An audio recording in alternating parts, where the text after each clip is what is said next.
En las elecciones que se realizan este 8 de noviembre, el puesto más importante después del gobernador es el de attorney o fiscal general del condado de Oklahoma, en el cual hay un candidato cuyo nombre es Kevin Calvey. Kevin Calvey es un ex militar que fue a la guerra de Irak. Es un hombre católico, es un hombre integrado de alguna manera en la comunidad hispana a través de la religión. Y él tiene interesantísimas propuestas que aparentemente son en beneficio de la comunidad hispana, por lo cual está pidiendo el voto de los hispanos que pueden votar en esas elecciones. Una de las principales características o promesas de su campaña es que él va a condicionar el sistema judicial de la Fiscalía de Oklahoma al servicio de la comunidad hispana, contratando abogados hispanos o que hablen español, cosa que no existe en este momento, pese a la gran demanda y a la gran cantidad de gente que pasa por el sistema judicial.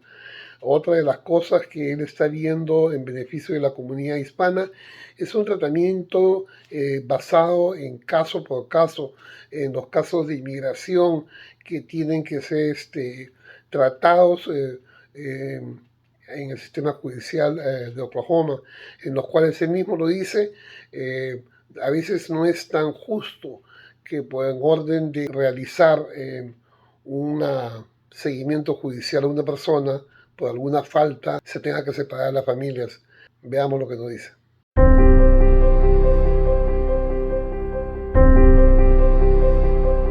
You want a district attorney who's going to focus on public safety and who's going to be fair to people from all backgrounds. I go to church with many people who are Hispanic. I'm Catholic, and so we have 7 niños, 7 children.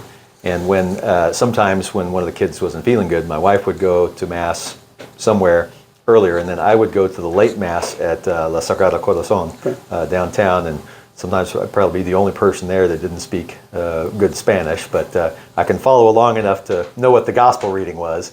Might not understand the homily, but I have a great affinity for Spanish-speaking people, in large part because of our shared faith. And then even people who are not Catholic, who are Hispanic, because many are Christian. So you want somebody who's going to be fair. Let me give you an example. So sometimes if somebody is convicted of a crime that's not like a ongoing public safety threat, well, the result can be very different for a person whose immigration status is not in question and somebody whose immigration status may be, undetermined. And that's not treating people fairly to do a one-size-fits-all mentality. You have to look at things on a case-by-case basis. What is going to be in the best interest of public safety? And in many cases, that's not going to be a prison sentence. And one thing that, for offenses that are not ongoing threats to public safety, one of the things we should look at is keeping families together. I'm very family-oriented, obviously, with 7 children. And I recognize that. And so let's say somebody gets a DUI, driving while drinking. Somebody whose immigration status is in question, that could be they could get deported because of that. And then what about their family, right? So we need to look at this and recognize that we want a result that is going to optimize public safety. And in a situation like that, I don't know that it's optimizing, public safety to split the family apart because somebody has to get deported. So I think we need to look at things, again, on a case-by-case basis, always with public safety in mind.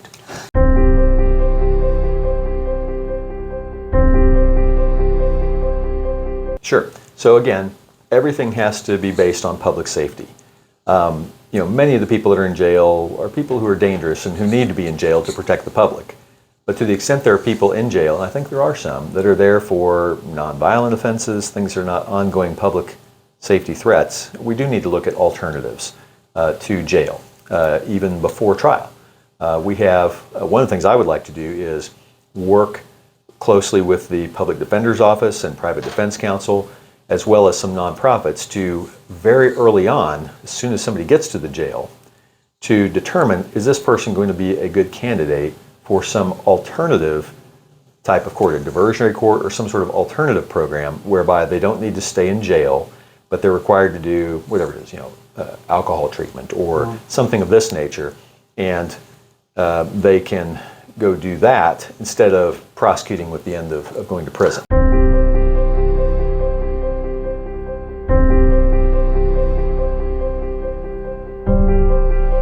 No, the office right now, of course, I'm not the current office holder. I'm not aware that there's any attorneys that speak Spanish, and that needs to change. I would very actively like to recruit some lawyers who speak Spanish so that we can more easily communicate with those who are caught up in the criminal justice system.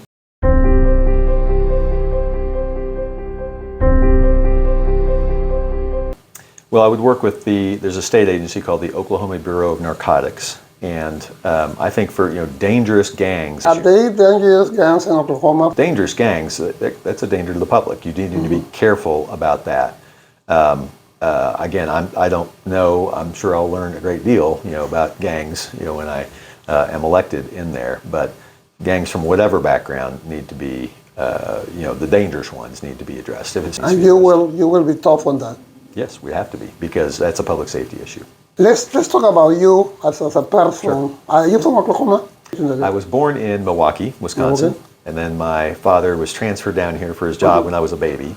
So I grew up in Oklahoma. Do you have boomers in your blood? Well, I actually went out of state to college. I went to a small Catholic college in the Dallas area called the University of Dallas. So I didn't go to either OU or OSU. So I'm bipartisan. So I root for both teams. Go Cowboys, go Sooners, go Thunder as well. This interview is directed to the Hispanic community.